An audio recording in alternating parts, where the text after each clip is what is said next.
at the red carpet to welcome Mr. Putin as he touches down on Indian soil? I think at this level, there is no real protocol. He decides it. Pretty much. The two leaders are on the red carpet over there. Yeah.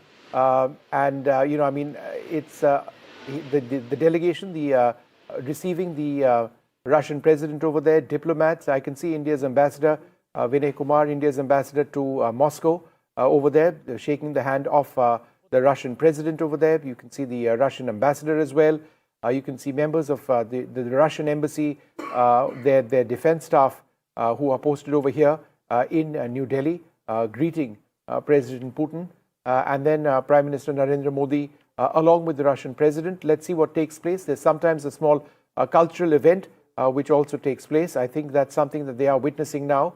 We'll just see what happens over there. We've got these images up full screen, and then we'll have to see if there is a small guard of honor. So that is the cultural event I was talking to you about, a small dance. He'll spend a few minutes over here before he proceeds to perhaps taking the salute and then getting onto his vehicle and leaving. So there's not very much formality. These pictures are very, very important, Vishnu and Padmaja, with the dance. A lot of people will be wondering, why the dancers there. Is this really necessary?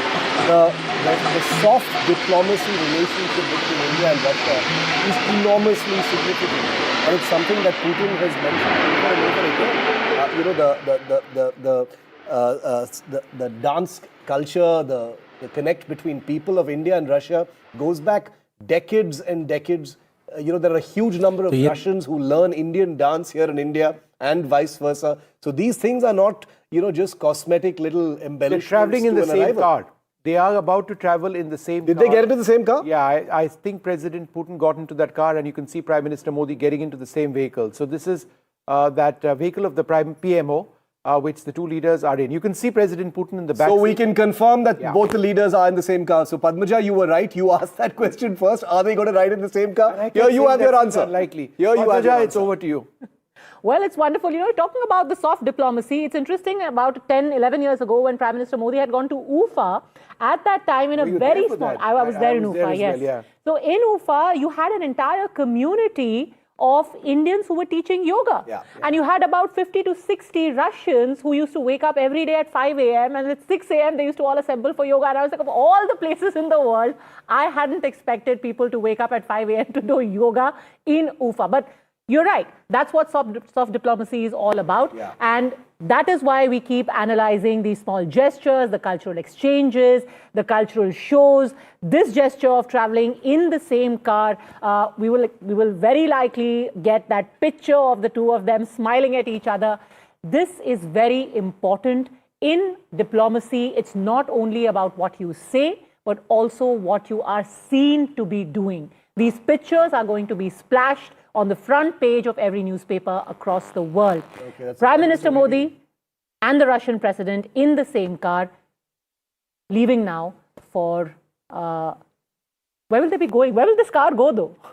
It could be just Prime Minister... Will they be going to... Drop him to his hotel or going straight to the Prime Minister's house. I mean, to be fair, Maurya is on the way to Lok Kalyan Marg. So, but is it as informal as that? I mean, it's just unbelievable. No, but Vishnu, I think we can agree that this is Modi-Putin protocol. That's the Russian beast. Okay. The Russian beast, that black car, the Russian president's limo, is following the two leaders. That poor beast has been told, "Hamara picha karo." That beast was brought in for the journey from Moscow, all the way flown across over here. Follow this car. President Putin gets into Prime Minister Modi's vehicle, and the two go off, and the beast follows. I think this is such a beautiful symbol of how these two leaders, who of course respect protocol and the agencies that protect them and serve them, but are manifesting how there is a degree of spontaneity to this relationship. The fact that they are so easy with each other in their physical space. They're traveling in the same car. I don't even know what car that is. That's a PMO vehicle, I'm guessing. So either they're headed towards the hotel. I'm guessing they must be headed towards 7 Lok Kalyan Marg right now. That my guess would be that they're headed straight for dinner. That probably makes sense. Because it's 7:20 in the evening now. Yeah. And if whenever there's a visit, early dinner and at a hotel, there's a bit of a ceremony over there. It takes time, this, that, and the other. But I noticed that you know, those armed forces soldiers who were there, the tri-services sort of contingent, they didn't have any role. I mean, there was no small salute over here. The playing of the national anthems. I'm guessing that'll be tomorrow at Rashtrapati Bhavan. I'm just trying to understand whether this was this was abbreviated. It could well be that this, because there is usually a bit of a salute that takes place as you get off the steps. The president would likely salute, you know, Indian soldiers, and there was a contingent that didn't take place. So there will be a guard of honor tomorrow presented in the forecourt of the Rashtrapati Bhavan. That's when the formal welcome begins. This is more personal, which is taking place now. And let's wait and see. This is outside Palam Technical Area, and that's right next to the Air Force Museum when this motorcade is exiting. And we'll see the Prime Minister and President Putin in a white Toyota Fortuner SUV. That's the vehicle the two leaders hopped onto. Also important to note that in Tianjin, it was Prime Minister Modi who traveled in the Russian president's beast, but today it is Mr. Putin who is in Mr. Modi's car. So a sort of a reciprocal gesture there. It's he who's hopped onto his car with his beast tailing all of them. The beast has gone off. They were ahead of that. But it's interesting, isn't it? I mean, I think that point on reciprocity is important, that, you know, I mean, both leaders sort of doing that.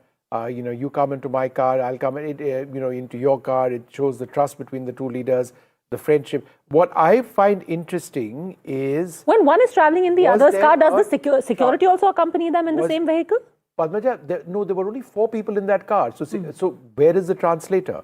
Because there would be a bodyguard up front, unless there was no bodyguard up front and there was a translator up front, because this is really, really informal. But President Putin speaks English. I've spoken to him in English. Both of them speak English. Yeah. The Prime Minister speaks English too. It's not something that President Putin dwells on for a great period of time.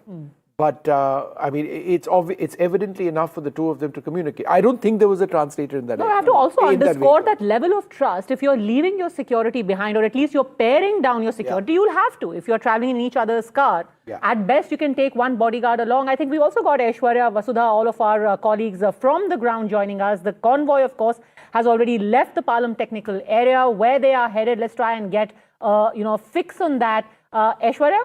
Where is the cavalcade headed? Where is the convoy headed?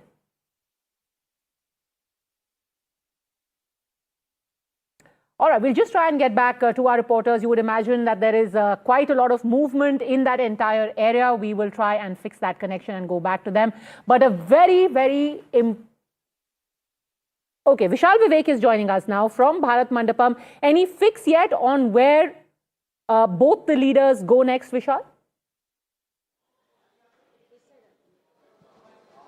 Well, as you guys have been rightly discussing, that it could be either the PM house or, it could be the ITC Maurya, where Vladimir Putin is expected to be living. But the dinner is supposed to happen. That we've heard from sources, that the big dinner between both the leaders will happen. So all eyes will be on that, whether there are discussions that we have all been talking about, whether it's defense, whether it's AI, whether it's, cooperation when it comes to, exchange of personnel, because Russia has been wanting at least 500,000 skilled workers from the Indian side only. So that is one of the biggest points of discussions that both the sides will have.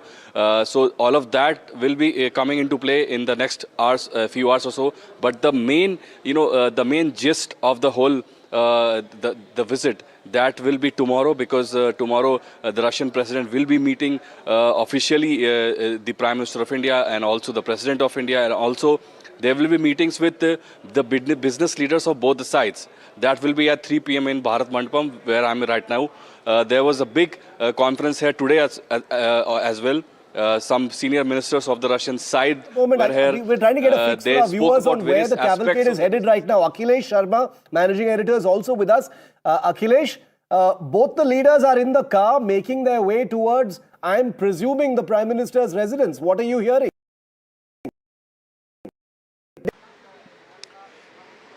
Yes, this is what we have also heard, Shiv, that immediately after departure from the airport. They will arrive at 7 Lok Kalyan Marg, which is the official residence of Prime Minister Narendra Modi. And PM Modi has actually arranged a private dinner for President Putin. And though the details of private dinner are not disclosed so far, that those who are invited, but it is believed that those who are close to President Putin, like Deputy Prime Minister is already here, he will be part of the official dinner, which is being hosted by PM Modi at 7 Lok Kalyan Marg. And apart from that, PM Modi has also invited a few senior cabinet colleagues for this meeting. And there will be informal discussion as far as this dinner is concerned, and because this is unusual. First, Prime Minister breaks the protocol to receive President Putin at the airport, and now without being given the guard of honor, which will actually happen tomorrow at the President House, the private dinner is being hosted right now, and they are traveling in the same car. That is also a signal about the bond and the friendship both the leaders share. Sure.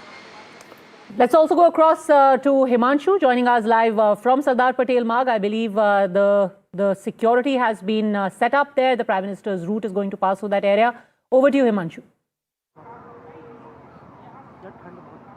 Well, I'm standing a few meters from the SP Marg, and on my left side you can see the PM security protocol, and this is the Cavalcade.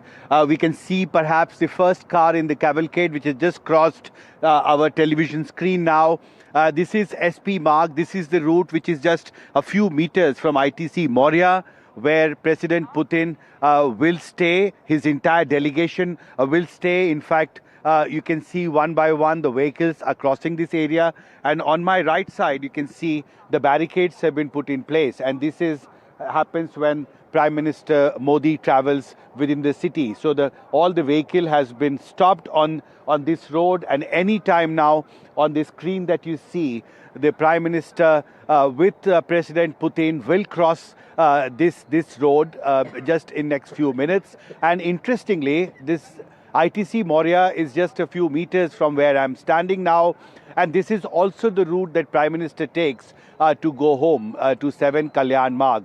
So I think we'll have to wait for perhaps a few more minutes. But as you can see, the PM security protocol has been activated on SP Marg. This is exactly the route that Prime Minister Modi had taken when he had gone to Palam technical area to receive President Putin.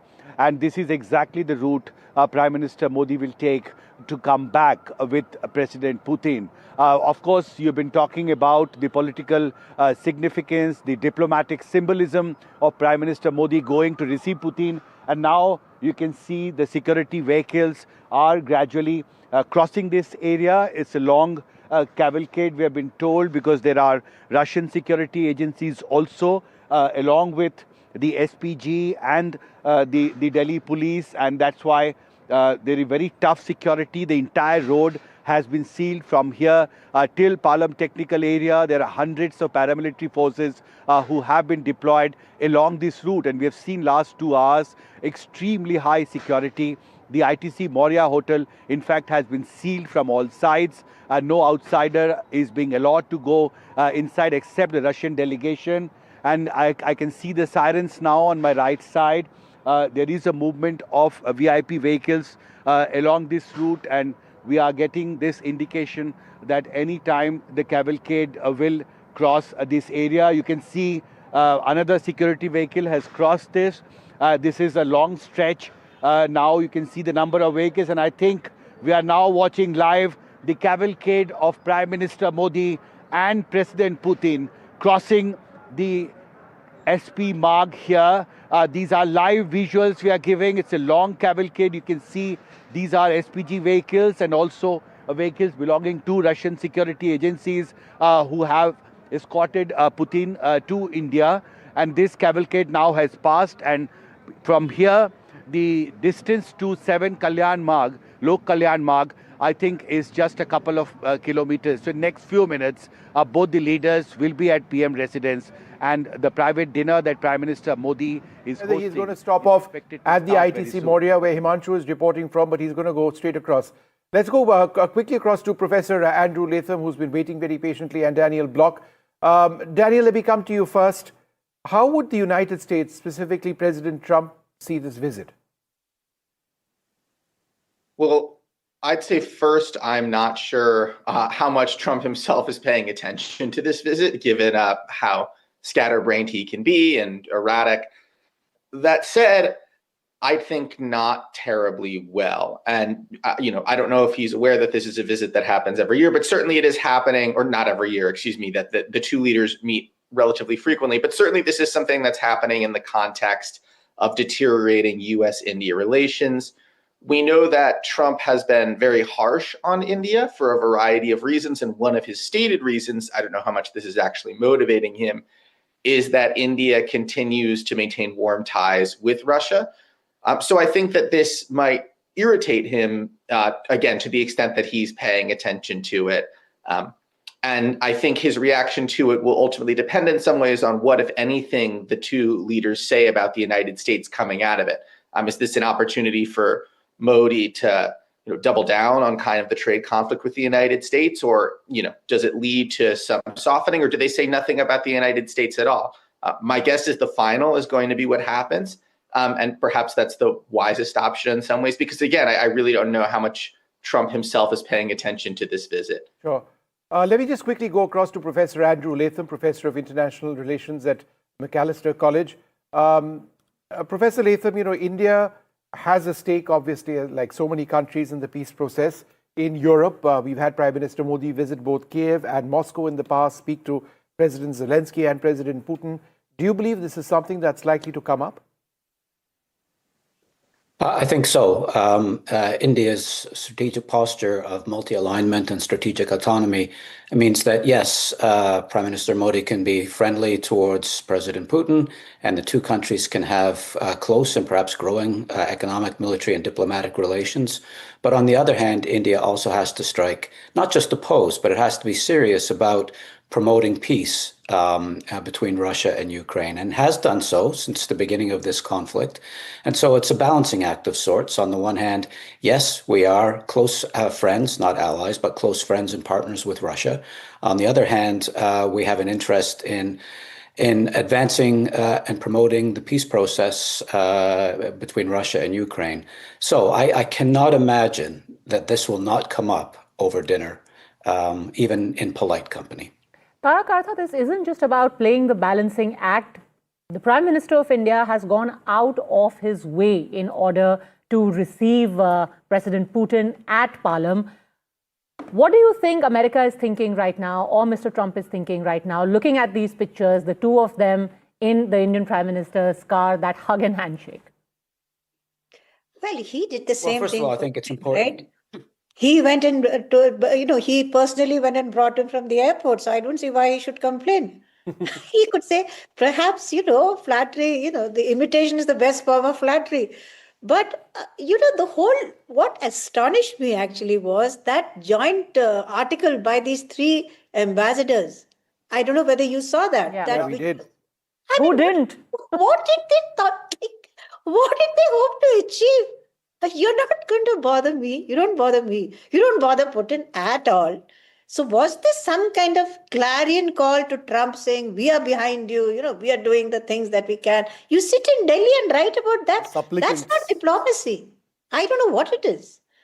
No, it is. In fact, Ambassador Yash Sinha, would you like to come in on this? That message by those three leaders. They're obviously pursuing their agenda, but they're on our soil and they know our sensitivities. Was it a bit insensitive of those leaders to be, writing in the way that they did?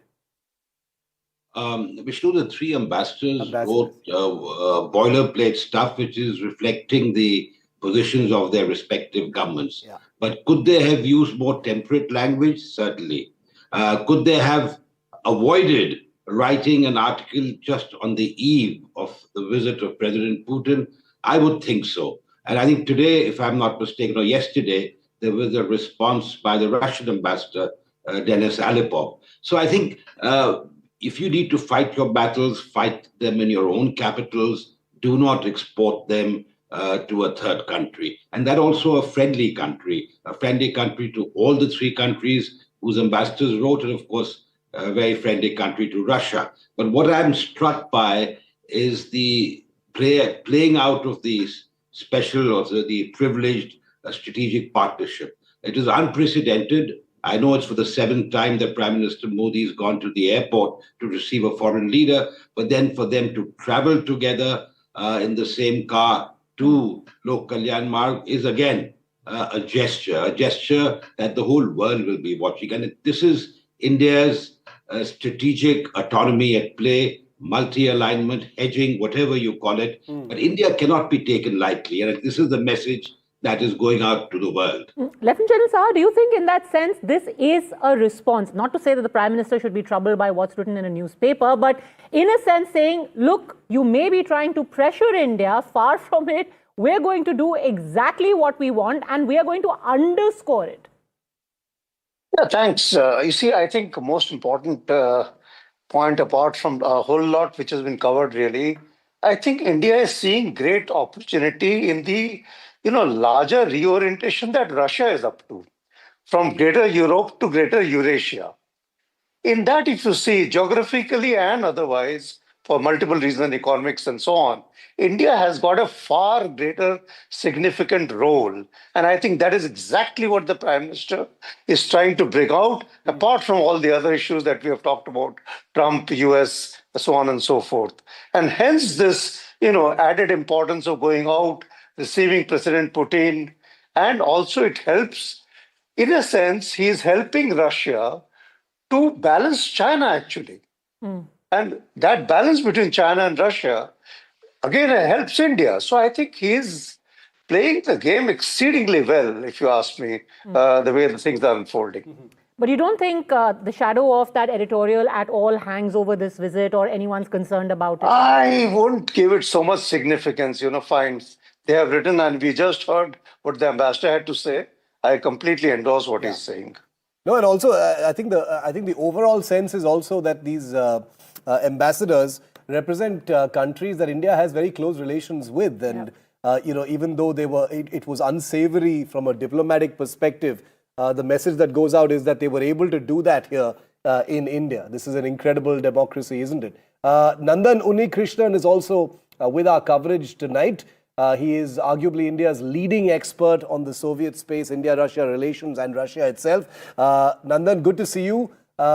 Big night for India-Russia. What are you making of, beyond just the hugs and the handshakes, which are a given with these two leaders? They're traveling in the same car together. What does all of this tell you tonight? Well, traveling in the same car is becoming a habit for them.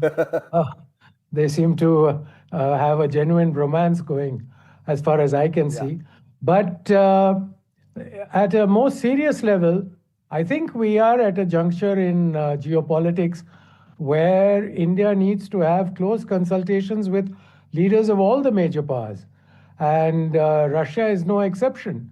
And given our long history of as Putin said, unique relationship, if you take it from the time of independence, there is much that Russia and India have to discuss because the geopolitical waters are not undisturbed, as it were. But Mr. Unnikrishnan, let me ask you this quick question. Is it also not true that India is looking for Russian engines for our rockets, one that is more powerful than the Vikas engines, and therefore for putting satellites in geostationary orbit, we may have a more effective engine available? I believe that's something that we may be collaborating on now. Could you share some details?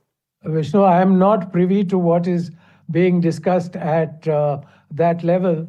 But yes, India would be interested in acquiring any technologies, any equipment that would advance the programs in space or nuclear energy that we pursue domestically. So undoubtedly, we will be looking for equipment and technologies. What we end up with is something that I am not expecting to be announced at the summit.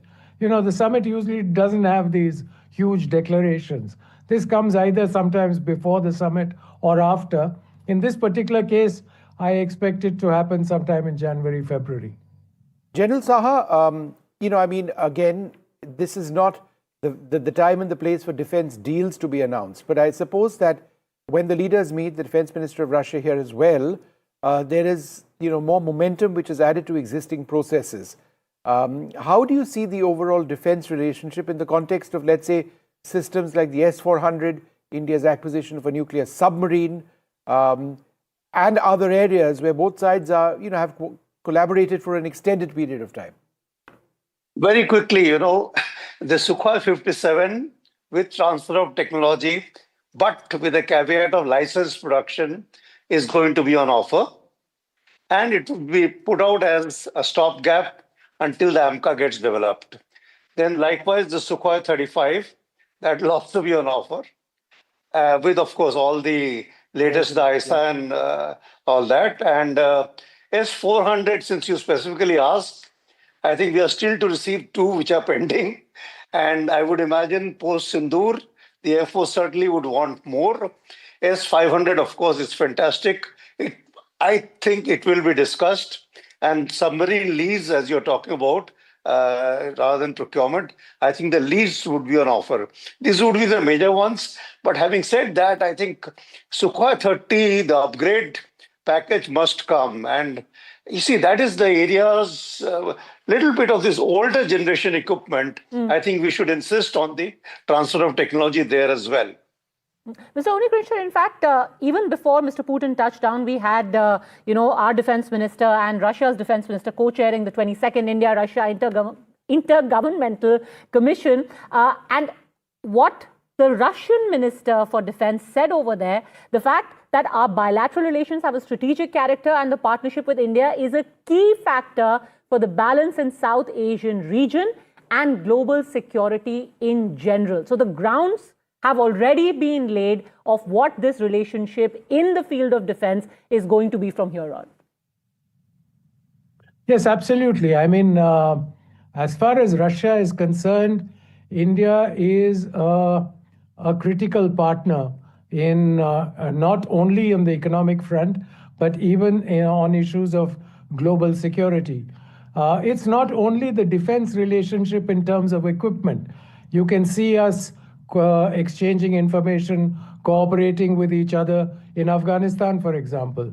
There are many other areas in which we exchange information and keep ourselves sort of abreast of the moves of the other nation. So in that sense, I think there is a strong historical relationship which Russian leadership and the Indian leadership want to take forward without sort of irritating the geopolitical situation as it exists today.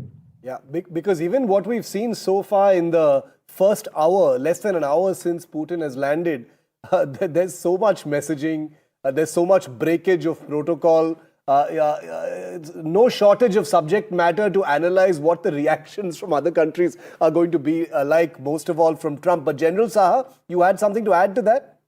Yeah, sure. You see, the thing is, from the point of view of Russia, and talking about this point which Mr. Undi brings out, they see, I think, India as a bridge between Gulf and Indo-Pacific. Whereas the Americans see us from an Indo-Pacific perspective. And I think that's a significant difference, you see. And that is where I say, I think Prime Minister Modi is seeing opportunity for India.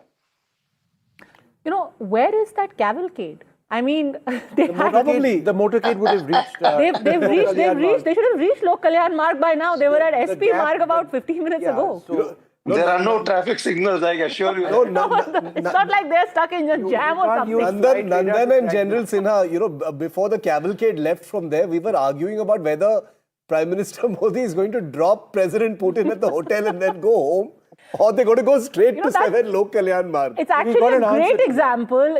This is the way to reduce your carbon footprint. You say, let's all travel in like the same vehicle. Next thing you know, they're going to be getting a bus at the summits and everyone traveling together. Yeah, I don't think they've met traffic at Shantipat or Satya Marg or anything. I've always wondered, without traffic, how much time it takes to travel from the airport to, let's say, that Moria. It would probably take just 2 or 3 minutes at the speed at which these vehicles travel. But I can't tell you how I know this, but it's about 6 minutes.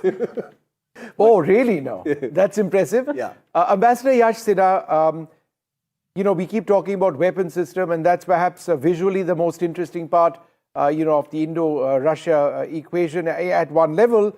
But, hard commerce and hard trade, the fact that there is a trade imbalance between the two countries, we sort of import a lot from Russia, we export very little. What can be done to realistically fix that?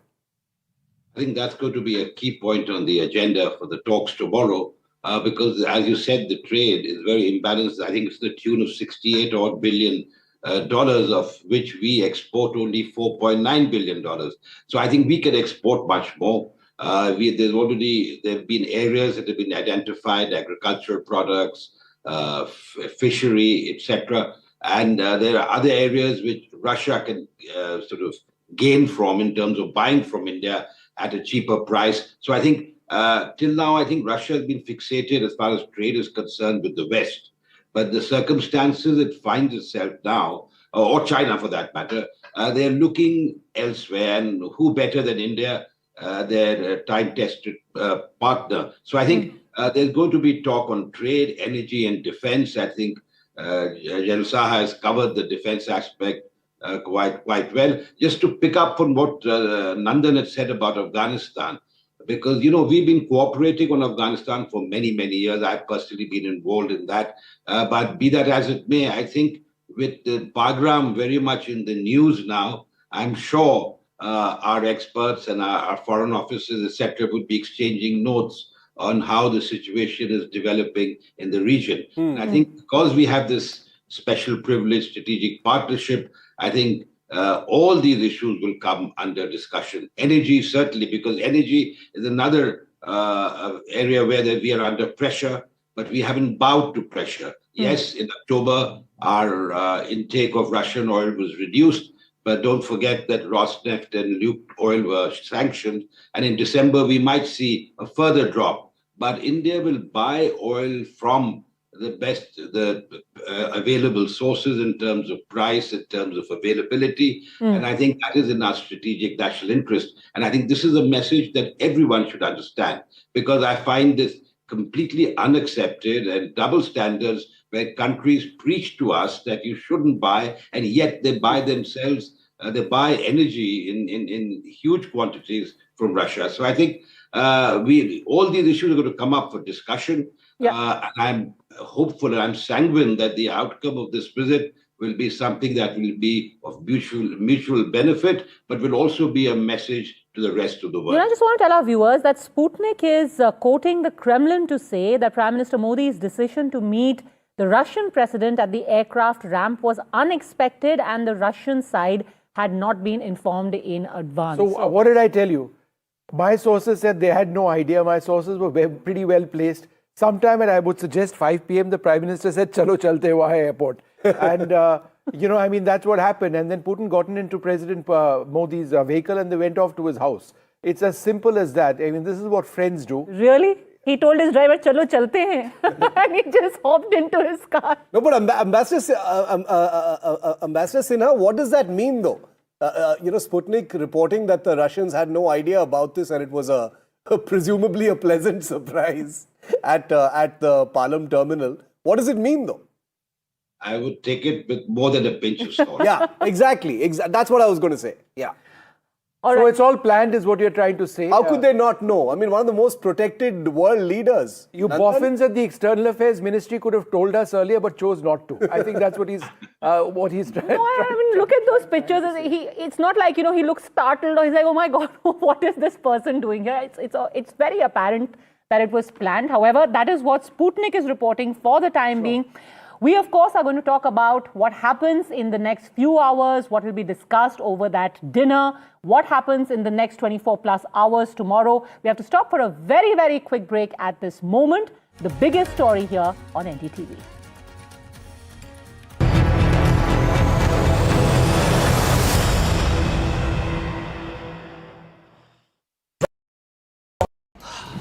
Salute है जी, आप देश की रक्षा में जान लगा देते हैं और आप घर घर में तार लगाते हैं जी। ई बीम टेक्नोलॉजी से बनी, न जले न पिघले, सबकी रक्षा करे। हम सरहद पर लोगों की रक्षा करते हैं और आप देश के अंदर। सैल्यूट तो बनता है जी। अपार अणुशक्ति फायर प्रोटेक्ट वायर, अपार देश का तार। Two world leaders, one crucial meet. Putin says Namaste India.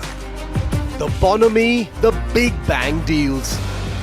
Bharat और रूस हमेशा कंधे से कंधा मिलाकर चले. Strategic shifts and the global impact. NDTV tracks the high-stakes handshake. Modi-Putin summit on NDTV 24/7.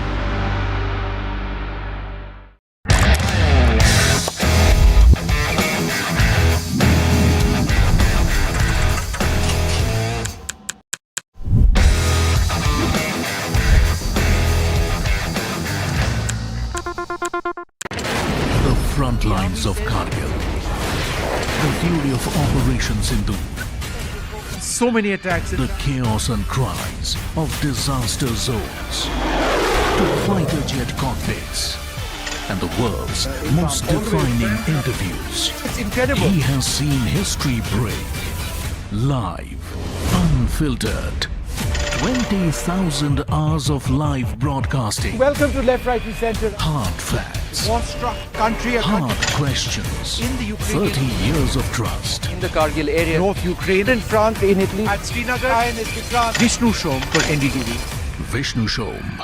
Only on NDTV. Across the country. He has tracked the pulse of power from Washington to Korea. Witnessed history being made in global capitals and conflict zones. Brought clarity to complex issues of national security and international affairs. Aditya Raj Kaul, covering international affairs like no one else. Only on NDTV network. The best app to use is the NDTV app.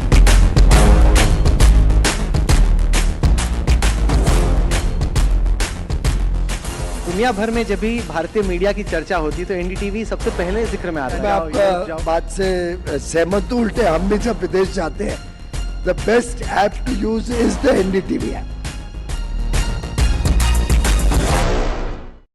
21 days in Kashmir. People have bombarded me, friends, with requests for an unfiltered list of things I saw and observed on the ground. Very special ground report from the line of control. There were some children who've lost limbs in the shelling. They're now India's smallest but possibly the most powerful crime family. Cough syrup has killed at least 25 children. Gaikwad sahab, aise mat kijiye. Suddenly people are wondering about the weaponization of India-Pakistan cricket. We live and breathe elections. You will not believe your eyes or ears when I show you what I'm about to do. And for a country that has fought so many wars in the mountains and at high altitude. We're standing on the Indian Navy's newest warship. The line of control, Shiv Arun, NDTV.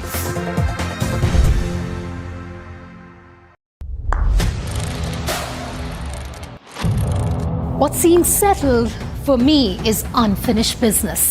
So I rewind, I pause, I reflect, I dig until what's buried stands up to be counted. Breaking ground, not just headlines, the meaning behind them. This is Breaking Ground with me, Vedika Sood. Namaste, India. As you all know, I've been traveling around the world with my music. But this one is truly special. Something that's India. You all must have seen the magic that was created in Kun Fayakun. Now it's your chance to experience it with me. So book your tickets from District app and together let's create harmony of hearts. See you, Delhi. Pulling us into this country. They argue, I conclude. They deflect, I drill down.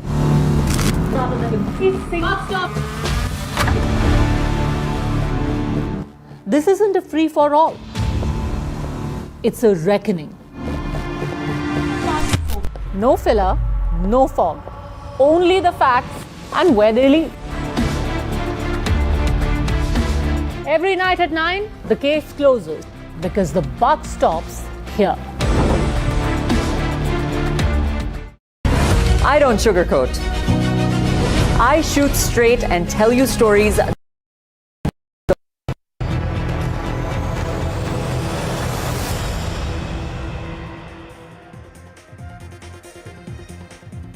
Well, good evening, everybody, and it is a wonderful evening over here. We've got the Russian President Vladimir Putin here in India, Prime Minister Modi lending a personal touch by greeting him at the Air Force Station in Palam in New Delhi. Incredible, the list of protocols that have been broken by Prime Minister Modi as he welcomes his friend, the President of Russia, Vladimir Putin. These pictures from just a few minutes ago as the President arrived in the national capital. It's a cold December night here in Delhi as the two leaders then got into the same vehicle as NDTV first told you they likely would. Not the Prime Minister's traditional vehicle, not the beast that Vladimir Putin travels in, but a separate PMO vehicle designated for the two leaders to sit in the back seat and head towards the Prime Minister's residence at 7 Lok Kalyan Marg, where they are currently, Vishnu, presumably having that private dinner. That's right. Well, joining us now, Ambassador Yash Sinha, General Subrata Saha also with us, and Nandan Unikrishnan. I'd like to thank you all very much for being with us. Ambassador Sinha, to you first. Sputnik has just put out a tweet saying that there was no expectation on the Russian side that Prime Minister Modi would be there. Assuming that that's correct for a moment, is this rare? What does it symbolize? I wouldn't expect that the Russian side didn't know because the security is involved. Yeah. And I think the Russians are very particular, and most countries are, but Russia in particular, given the circumstances that exist today. So I'm even if the MEA or if the protocol didn't convey this, the message would have been conveyed at least to the Russian security. But I think perhaps they sort of had already been in touch. I can't say it's pre-planned necessarily, in the sense that it may not have been decided a day or two ago. It may have been a decision taken today. But I feel that the Russian side would have known. But then again, I'm not privy to what exactly happened. Normally, I've handled a few visits, so I know. Normally, these things are always decided in advance to the details, to the minute actually, about how things proceed. No, I completely agree, and especially in the wake of the Ukraine conflict, President Putin's security detail is even more intricate and on tenterhooks, and therefore I would very much agree with Ambassador Sinha on that count that Sputnik probably pushing it a little too far. But and I want to bring all of the other guests back on our screen because Nandan Unikrishnan, let me bring this to you because the India-Russia relationship has a large degree of continuity and even predictability. We know for a fact that there's going to be a lot of business. There will, of course, be a lot of defense. Let's put Nandan on our screen quickly, please. Energy, nuclear, all of these things are you're presumably going to be on the table when those talks happen tomorrow, and probably part of the joint statement as well from Hyderabad House. But it's the little things. It is the gestures. It is the bromance, as you rightly called it. It is the breakage of protocol. That is where perhaps the story in some ways will also unfold.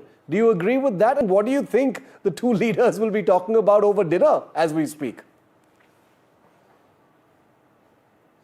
I think you're on mute, sir. Can you unmute yourself? Oh, I'm so sorry. I think they have a rich sort of panoply of topics to discuss. So, starting with global and coming down to regional, there are issues which both Russia and India are interested in. And I do agree with you that it's these little breakages of protocol and personal touches that imbue a freshness to the relationship, which some people used to think was drifting and was, there was a distance growing between Russia and India. But clearly what we are seeing today indicates that that is not true. Sure. But I think what the two will focus on... I'll just go across quickly to General Dhillon, who also joins us. General Dhillon, I was seeing an old interview that I had done with President Putin way back in 2002, and it just seemed that nothing has changed. He was I was asking him a question on Pakistan as a state sponsor of terrorism. Pakistan remains a state sponsor of terrorism. But I suppose the question I'm asking you is this: how has Russia been consistent for India in our fight against terrorism, not just now, but for decades? which is why that remains one of the bedrocks of the bilateral relationship. Good evening, Shiv. Good evening, Vishnu, and good evening to Ambassador Sinha and the fellow panelists and all your viewers. Yes, not only on terrorism, Russia has been a trusted ally, very dear friend since ages, since the times of Soviet Union, ever since our independence. Russia has always stood by us. In the international diplomacy, Ambassador Sinha knows it better. International diplomacy, no one can be trusted. There are no permanent friends, there are no permanent enemies, there are only permanent interests. But with Russia, there's a very special bond. As a citizen, we can feel it. I'm very sure the diplomatic community feels it much more. But as a citizen, I can say, जैसे हिंदी में बोलते हैं ना, ये बंदा भरोसे वाला है. You can count on him. That is the type of feeling you get when you talk about Russia. Unfortunately, that feeling doesn't come when you talk about any other country. And India and Russia, not only on terrorism, we have been great friends in 1971 war. Everyone is aware when US 6th Fleet came, how Russia intervened. And after independence, our defense forces, what we are today, the strength, the mighty military which we are today, is all because Soviet Union supplied us all the weaponry, all the equipment. And it was not in dollar terms, it was on barter system. And that is how Russia built us militarily. The defense ties go back to 75 years. And Russia has always been a very trusted ally, may it be in terms of joint ventures, may it be BrahMos, may it be Sukhois, or may it be aircraft, anti-aircraft weaponry and aircrafts, and even the maintenance of the legacy equipment. Very important, because India, we cannot afford to have 100% state-of-the-art equipment in our inventory. No, General Dillon makes a very important point that, ये भरोसे वाला आदमी है at a time when there's not a lot of bharosa going around, geopolitically speaking. I think that's an important point that you make. But, the two leaders, like Nandan was saying, there's no shortage of topics for the two leaders to talk about, even at this quiet private dinner that the Prime Minister is hosting with the Russian leader right now at 7 Lok Kalyan Marg. Vishnu, I'm wondering whether they're going to talk about Trump. Well, I'm wondering whether Trump would speak about them. But let's bring in Shishir Priyadarshi, President of the Chintan Research Foundation. Mr. Priyadarshi, I think one of the things that they will be speaking about is Ukraine. And I think that's important. From India, we want the war to end, obviously, but we also want a resumption, for example, of the oil trade. It's going to come down now because there are more American sanctions. The moment the war goes away, presumably American sanctions on us will also end. So there are economic interests tied up to this entire business. So do you believe that that's going to be discussed very closely? Good evening, Vishnu, and good evening to others too. Before I answer that, let me just give a second on this spontaneity, lovely discussions you've been having. When one was exposed to diplomacy first, you learned that spontaneity is a well-rehearsed art. And you probably rehearse it well before expressing it. But on that, just two quick points. One is, even if it was communicated, and I'm certain it was communicated to President Putin's entourage a few hours before, it has a much greater impact than something that you've done, 3 or 4 days ago as part of the plan. The other thing I think is very important, and this must have been very well thought out, that he will be there and it will be projected by media as something done very spontaneously. It sends a big signal. Yeah. This is something that will be picked up globally. It'll be picked up, whether it's President Trump pretending not to be, looking at this visit, but this is something which will go down, that, he went there.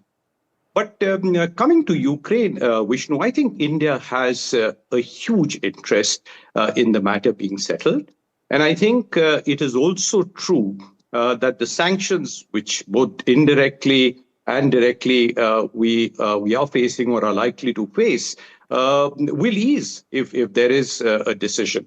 But India also, my feeling is, doesn't want a decision which comes about, which in a way sidelines, India, or which, gets Russia to, as part of the deal, not to continue with the kind of relationship we have. Yeah. But more importantly, I think, what also, President Modi is a world figure. And he wants to really kind of build on that.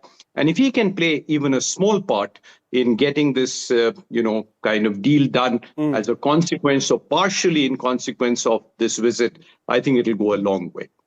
We've got the latest pictures coming in from Lok Kalyan Marg of Prime Minister Modi and President Putin. So obviously, as we reported, they've gone straight to the Prime Minister's estate in central Delhi. And these are pictures first on NDTV, as always, of the two leaders walking through that archway adorned with the Russian and Indian flags and making their way towards the site where they are currently having their private dinner. These are pictures, as you can imagine, from a few minutes ago. They're deferred. Beautifully lit up. Yeah, beautiful. I haven't seen that lighting on the walls with the Russian and Indian flags or any flag before this. So it's a bit different. If you just look at that beam atop the structure, I found that to be quite interesting. So they're very relaxed looking, Shiv, at this stage. The two leaders, they're friends. They've gotten to the same car, as we've been saying. The real work begins tomorrow, and just for the benefit of our viewers joining in, there'll be a formal reception on the forecourt of the Rashtrapati Bhavan that takes place shortly after 9 a.m. tomorrow morning. There'll be the formal Russia-India annual summit that will be held at Hyderabad House. There is a Russia-India business summit which is taking place at the Bharat Mandapam. President Putin will be going there at some stage tomorrow, and he will be going to Rajghat as well. But later on in the evening, there'll be a formal banquet hosted by the President of India at Rashtrapati Bhavan before President Putin flies back. So a short visit, 27, 28 odd hours before the Russian president ends his visit and goes back to Russia. But Nandan Unikrishnan, as somebody who follows the space program very closely, and we should discuss this a little bit, Gaganyaan, India's space program, that's something that we track so very closely, has very close links with Russia, right? Yes, we had sent our future cosmonauts, astronauts, whatever we want to call them. We had sent them for training there. And Russia has tremendous experience of manned space flight. So it is something that we would like to share with them. I mean, they could share with us, and we could learn a lot. So I'm sure ISRO is well aware of it, much better than I am, and are doing whatever is necessary in that direction. The Russians are particularly keen these days to maintain a close relationship with India, and are quite prepared today to be far more open in the sharing of technologies, information, than they were, let's say, even 5 years ago. So it's an interesting juncture in our relationship, and we should not miss this opportunity. All right. Dr. Peter Hansler, founder and chief editor of forum Geopolitical.com, joins us. Dr. Hansler, how is Russia looking at this visit? Besides affirming or reaffirming a close relationship, what are Moscow's expectations? I think the expectations are very high. I think that there will be talks about a lot of trades. I assume that a lot of contracts will be signed at the occasion of this visit. And it's also an appreciation. I think the Russians show a lot of appreciations towards India, because India stood strong with Russia. Dr. Hansler, just give me 1 second. I'll come back to you. The image that you see on the screen is of President Putin, Prime Minister Modi in Prime Minister Modi's vehicle, a Toyota Fortuner, which President Putin hopped onto on his way back to the Prime Minister's residence. So again, the bonhomie of the two leaders. We saw this in Tianjin a couple of months back when the two leaders had gone there, and we're seeing this now as well. It's interesting because the Russian president had his special vehicle, his armored vehicle flown in from Russia, but he chose to get onto Prime Minister Modi's vehicle instead. So that sort of gives you an idea of the informality that exists between the two leaders. Dr. Hansler, go ahead with the point you were mentioning. Yes, I think Russia does appreciate the level of loyalty which India showed towards Russia, because from the very beginning, that means since March 2022, the Western countries, whether it was the United States or the European Union, everybody was putting a lot of pressure on India in order to, that they don't work any longer with Russia together, and India stood strong. And loyalty is a concept which is extremely important. Dr. Hansfeld, just give us half a second. We're going to quickly move on now to another important part of this relationship, a look at the defense relationship between the two sides. Shiv and I were looking at the S-400 surface-to-air missile system, the S-500 system, which India might be interested in the future. Let's just play out this report and give our viewers an idea of something that interests both sides very closely.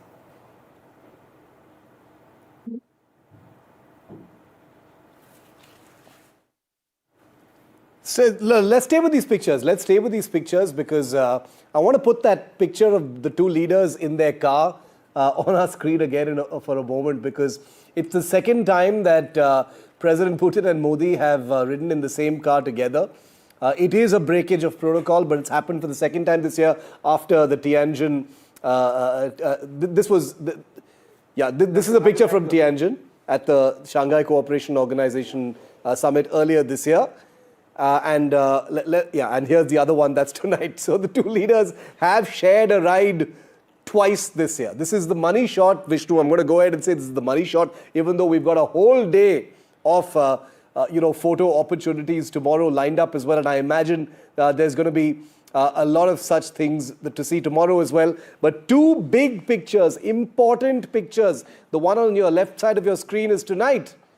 Prime Minister Modi and President Putin riding in a PMO vehicle together, breaking protocol, riding together to the Prime Minister's estate. On the right-hand side of your screen, pictures from a couple of months ago in China. So the two leaders sending out a message just a few weeks apart that messaging matters, symbols matter, this friendship definitely matters, and riding in the same vehicle is only one in a small list of protocols that the Prime Minister has broken, including being there personally to receive President Putin tonight at the Delhi Palam airport. So as we speak, as you look at these pictures, let's go full frame on tonight's picture for a moment, because the two leaders are now at the Prime Minister's estate where they are having dinner. This is the picture that I wager you're going to see on the front pages of most newspapers tomorrow, in addition to those magnificent pictures that are coming in from the Lok Kalyan Marg estate, which is where the Prime Minister resides in the national capital. It's a cold winter night, and the two leaders are now in there having dinner. Let's show our viewers those pictures from 7 Lok Kalyan Marg, Vishnu, where the two leaders, I imagine a very small group will be with them as they have that conversation. It's a private dinner. Very quick one that's being hosted by the Prime Minister before tomorrow kicks in. Remember, President Putin is staying at Delhi's ITC Maurya Hotel. The entire hotel, of course, has been taken over. It's a high security zone already. Tomorrow, the day begins at 11 a.m. There are protocol items on the agenda early in the morning from about 9:40, which is when the ceremonial guard of honor at the Rashtrapati Bhavan takes place. Yep. And then you've got President Putin and Prime Minister who will begin the India-Russia summit. Shiv, I got a message from a very senior Indian diplomat, somebody who served very, very closely in Russia in the past as well. And he says that, and it's interesting, it would have been extraordinary and newsworthy if Putin had not been received at the airport by the Prime Minister, as has been the norm for all Russian presidents and CPSU general secretaries, without exception, as with all US presidents. So perhaps this was something that President Putin would have expected, but I do believe it is interesting that they hopped onto the same vehicle and drove down to Prime Minister Modi's house in the manner that they did. But this does reflect, the importance that India attaches with the relationship with Russia, and there's a great deal of that's going to be looked at over the next few days. Now, over the next 24 hours. So what exactly are we looking at? We're looking at an enhancement of the trade relationship between the two sides. Agriculture is one area. that India would be looking at, and Russia, pharma as well, energy in terms of potential future Russian continued collaboration in the nuclear field, defense, though don't expect any defense deals to be signed.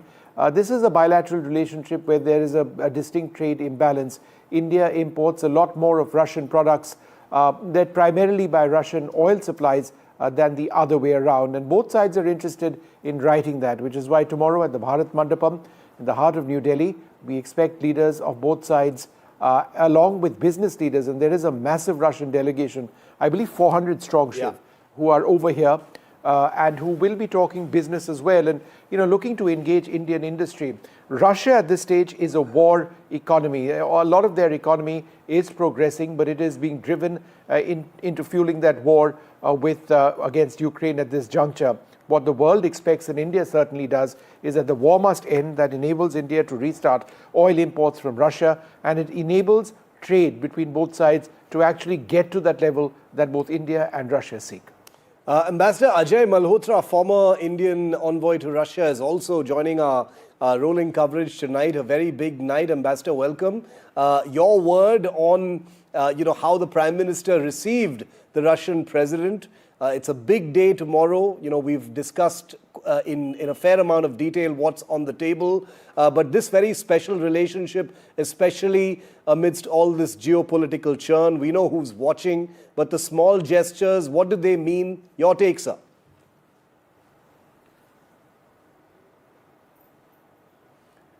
Ambassador, you'll need to unmute yourself, please. Go ahead, sir. Apologies. Yeah, well, this was to be expected. They are friends of long standing.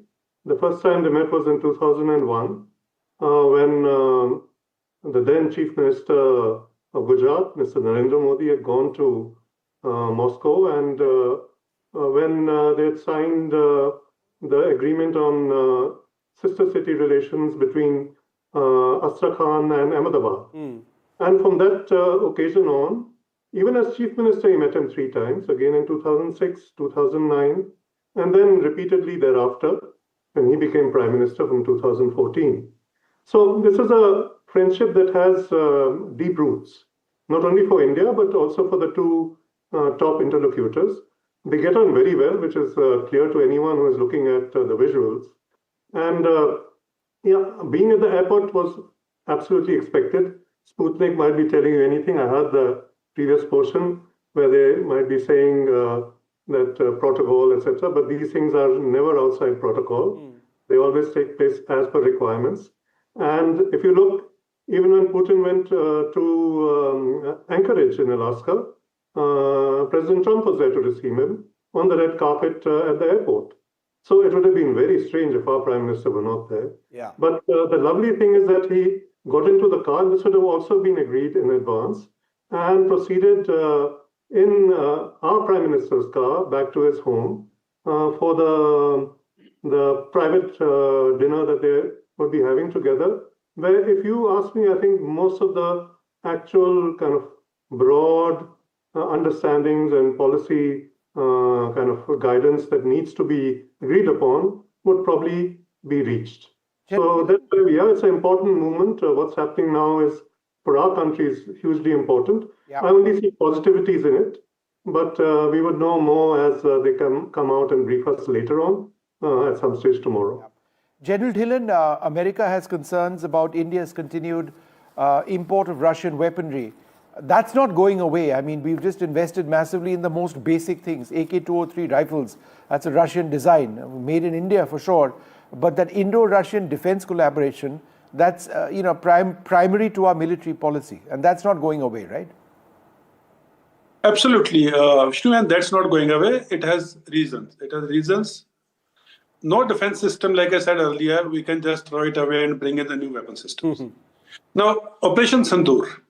Operation Sindoor proved it beyond doubt that air defense is the new sword arm of the defense forces.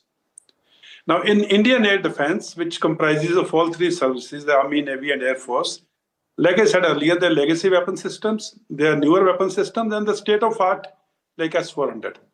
Now, all these have to be clubbed together. They have to be integrated together. And that is how the Suraksha Sudarshan Chakra comes into being. So older weapon systems, if they are of Russian origin or Soviet origin, and you bring in a Western bloc weapon systems now, how will they talk to each other? How will they integrate each other? In air defense, there is a designation. You pick up which weapon, which projectile is coming towards you, then you designate it to the target, and then the target engages it. Now, all these three things, that is the radar, the communication systems, and the weapon, they have to be integrated. Like that is what is the Agni Tir, which proved successful in Operation Sindoor. So we have to continue to deal with Russia, at least in air defense and in the aircrafts. Like, just to give you an example for the benefit of our viewers, we have BrahMos, which proved so successful during Operation Sindoor. Now, BrahMos in the air transported model can only be carried by Su-30. It cannot be. Now, we cannot bring in a new aircraft and then try and do jugaad to fit in our existing weapons, the missiles like BrahMos. So it stands to logic, it stands to military logic, it stands to economic logic to continue with the block of the weapon systems, which we are already dependent on and which is the main inventory. Notwithstanding that, there are certain weapons and communication systems and the intelligence systems which other bloc has. And as standalone, they can be brought in. Whereas Russia, for one, is a country which will deal with us for co-production, maybe of S-500, like joint venture. BrahMos is already there. Square is already big manufacturer here. We are talking of S-500 also. Yes. So it makes sense, and also to give impetus to Make in India or Atmanirbhar Bharat. We have joint ventures and co-production with Russian, like you talked about AK series. Now they are being jointly produced. So with dealing with Russia on defense matters makes a lot of military sense. Sure. And we should continue to do that. And I'm not even talking about the lease of nuclear submarines and aircraft carriers and all which we have of Russian origin. So there is a lot we have in common. And more than anything else, the trust which we have the Russians is beyond. That's very crucial, and we saw that during Operation Sindoor as well, General Dillon. And you've written a book on it, so you know what you're talking about when it comes to what India did and that relationship and how it played out. I'm glad Ambassador Malhotra clarified for us and brought us that perspective that there is no breakage of protocol. These things are all well within protocol, but here it is. Here's how the protocol's been bent, if I may use that phrase then, of the Prime Minister being there, welcoming Putin and then riding with him in that car. And I agree with the perspective that it would be surprising if the Prime Minister wasn't there. That's something that Vishnu and I have been saying from the start as well. Given everything that we've seen for the last 12 months, it would be unthinkable for the Prime Minister not to be there for his friend Vladimir Putin. Vishnu. No, absolutely. Shishir Priyadarshi, let me just come back to you. For you, what would the big takeaways of this visit be? Because, to expect a massive change economically would take time. There is nothing wrong with the strategic relationship. It's a very privileged strategic partnership. For you, what can realistically be achieved? Vishnu, two things. One, certainly, look, there is a huge trade imbalance. You talked of it. Let me also give the figures. Our trade is about 70 billion, but, we import 65 billion, close to it, and we are only exporting 5 billion. So Russia obviously has a huge rupee surplus. Now, we've got to find ways to provide an impetus to Indian exports to Russia. And I think this will have to be done in a very targeted way. I don't think it can be done by simply talking about the need and, with ministerial delegations saying, oh, we must increase this and that. We should pick three areas. And I've done a bit of research on this. And if you ask me, I think pharma, textiles, and machinery. Focus on these three. It's not an exclusive list, but to begin with, let the people in commerce, let the people in MEA just focus on these three things. Because look, there has to be some kind of a balancing to this skewed relationship. So that's certainly one thing that I would hope to see come out of this. The second, since you were just speaking about defense, but the same goes elsewhere too, we are dependent. But I think I'm hoping, and we've done a bit of work on this, that the relationship moves from a pure buyer-seller relationship to a much bigger co-production and co-development relationship. General Saab is absolutely right. If you're deploying, a certain missile and a certain aircraft, it will remain. But then, can we not start producing, or at least, as much as possible of whatever is required, rather than just purely importing it? A third point, which is not really related to this, I don't know whether it'll get reported at all or not. My feeling is India's presidency of the BRICS is going to be talked about. Yeah, absolutely. It's a very, very tough year to take on. And, BRICS is going to be in the limelight. President Trump will, show all guns across to the BRICS. And I think it will be India and Russia working in close tandem behind the scenes largely to ensure that India's tenure as presidency of the BRICS is as successful as our presidency of the G20 was, especially given the fact that on the other side, it's the US holding the presidency of the G20. So I have this feeling that this issue would certainly be talked about, and I'd be looking for little details on what comes out. The BRICS point is a very important one, and I actually wanted to get into that next. Ambassador Malhotra, to you first, your perspective on that, talking BRICS and India's presidency. What's your view on that? And then I'll go to Dr. Hansler. Ambassador Malhotra first. Well, it starts on the 1st of January. Yeah. And I do know that we have been preparing for it. Consultations have been held and preparatory meetings, also with our Russian friends.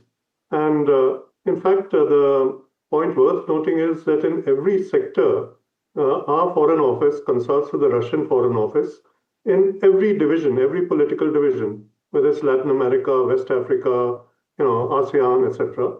The counterpart divisions do consult.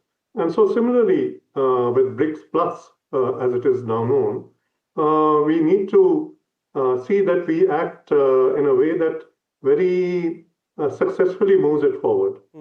India is definitely up to speed on that, and we have the capabilities.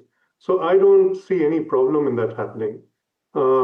Outside pressures might be there to kind of trip us up or disturb things, but again, within BRICS itself, I don't think there are any serious differences at the moment, or any issues which might be so divisive that they cannot be got over by quiet and serious diplomacy. So I would say, good days ahead. India would have another cap in its feather as we move ahead on BRICS Plus. Dr. Peter Hansler, would you like to share a little bit more on your thoughts on BRICS? The fact that this represents at one level a huge challenge to what the United States and Donald Trump believes in. I mean, there's been very strong criticism of that. And yet all the leaders of the BRICS nations appear fairly committed, to sort of BRICS being a primary international forum. Is the question to me? Yes. Oh, I'm sorry. Because I do not. I didn't receive the sound very well from the Mr. Ambassador. But I do believe that for Russia, it's not only a bilateral issue with India, notwithstanding the fact that the relations are deep, very deep and friendly, as I mentioned before. And people, especially from the West, do not understand the term loyalty, the importance of loyalty in the Russian soul, not only in the geopolitical matter. That means it is extremely important, and among the BRICS members, the two largest, with regard to population, nations is China and India and Russia. I think this is basically a triumvirate of the leaders. And next year we will have India as with the presidency, and it will bring, in my opinion, these organizations a big step ahead. No, absolutely. And as far as the India-Russia relationship is concerned, we've gone over many of the different elements that are front and center. Defense is oftentimes talked about a lot because it's the most visible, it's high value. It's something that's constantly on the table. Operation Sindoor just happened, as General Dillon just reminded us. But the S-400 is a system that everyone's talking about. It is one of India's largest, if not the biggest deal that India signed with Russia in 2018. There are reports now, and Vishnu knows this, that India plans to repeat its order for another 5 regiments of the S-400 system. So just a moment ago, Vishnu and I kind of talked about this. Let's just play that out. This is an incredibly intricate relationship, but this is something that Vishnu and I have been looking at all year long. The S-400 is a missile system that's already in service with India, Vishnu, but the S-500 is something that Putin is pushing towards India. Tell us a little bit about both these systems and why they're so important. So I'm going to walk across to the S-400 that you've got on your side, and just for the benefit of our viewers, this is a system that's done incredibly well during Op Sindoor, it was our first line of defense during Op Sindoor. It was the system which intercepted incoming Pakistani cruise missiles, some of which were incredibly fast. This is the system, Shiv, which knocked out that Pakistani AWACS aircraft at a range of 314 kilometers, which is a world record. So in as much as the S-400 is able to do this extremely well, what you've got, or what we've got actually on this side, is the S-500, which is still in development, but it is a system which can intercept incoming intercontinental ballistic missiles. They look very similar. It's the missiles and the engagement radars and the long-range radars which are different. An intercontinental ballistic missile comes in at Mach 14 plus, 14 times the speed of sound.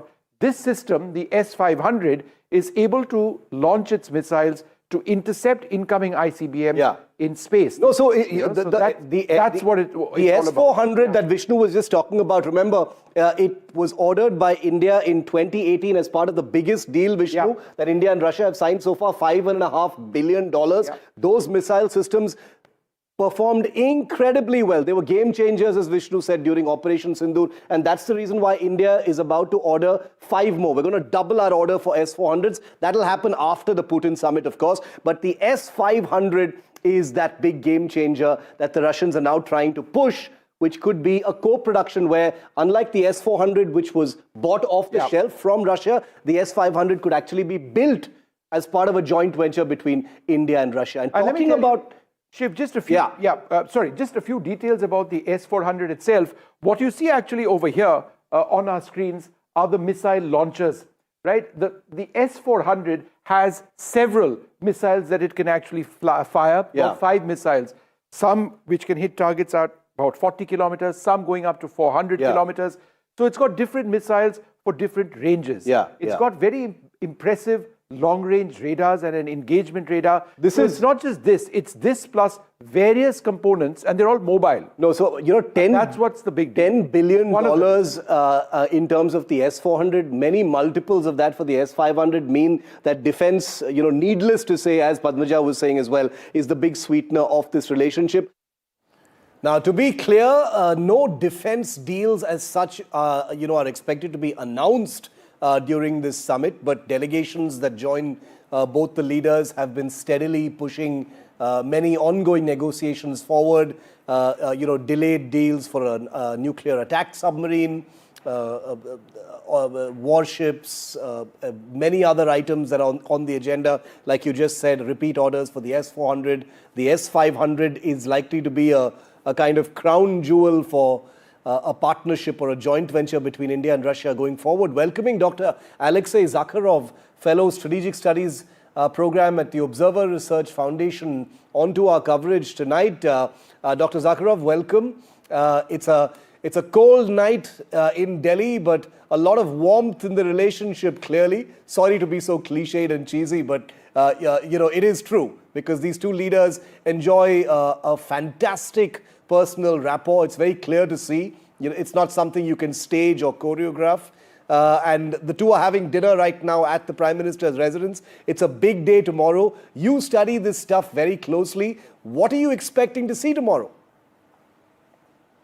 Well, thanks for having me, first of all. Indeed, there are many visuals confirming that President Putin and Prime Minister Modi have good personal relations. I think the main agenda will be tomorrow, and there are many expectations about the outcomes of this summit.